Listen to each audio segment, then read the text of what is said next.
Bonjour et bienvenue chez DigiSchool. Je suis Oriane, votre professeure de droit. Nous allons nous intéresser aujourd'hui au GIE et au GEIE.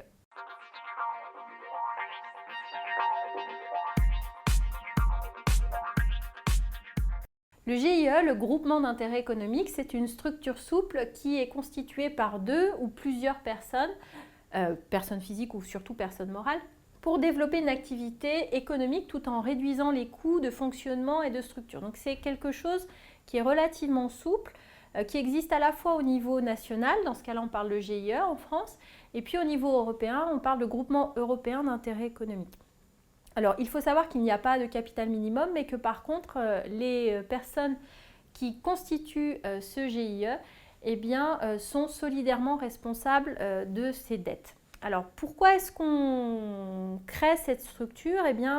Pour effectivement développer une activité économique et réduire les coûts. Donc il peut s'agir de vendre ou d'acheter, de créer une campagne publicitaire par exemple.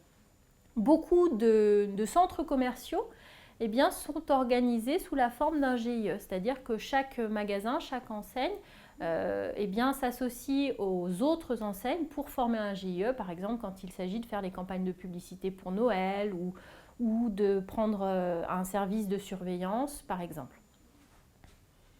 Alors, quelles sont les conditions de constitution d'un GIE? Il y a des conditions de forme et des conditions de fond. Conditions de forme, vous avez d'abord un contrat constitutif qui est forcément écrit. Le contrat doit comporter un certain nombre de mentions obligatoires, telles que la dénomination, l'objet, la durée, le siège et l'identité de ses membres. Le groupement doit être immatriculé au RCS, au registre du commerce et des sociétés, et cette finalité va lui conférer la personnalité morale. Donc le GIE est une personne morale à part, à une personnalité qui est distincte de celle de ses associés. Enfin, il existe également des conditions de fond. Les membres des GIE peuvent être soit des personnes physiques, soit des personnes morales. Le nombre est au minimum de 2 associés, mais il n'y a pas de maximum. Et l'activité du GIE doit se rattacher à l'activité économique de ses membres. J'espère que ces quelques précisions sur les GIE et les GEIE vous auront été utiles. Je vous invite à vous abonner à notre chaîne, ainsi qu'à consulter nos autres documents et nos autres vidéos sur notre site internet. Je vous dis à bientôt sur DigiSchool.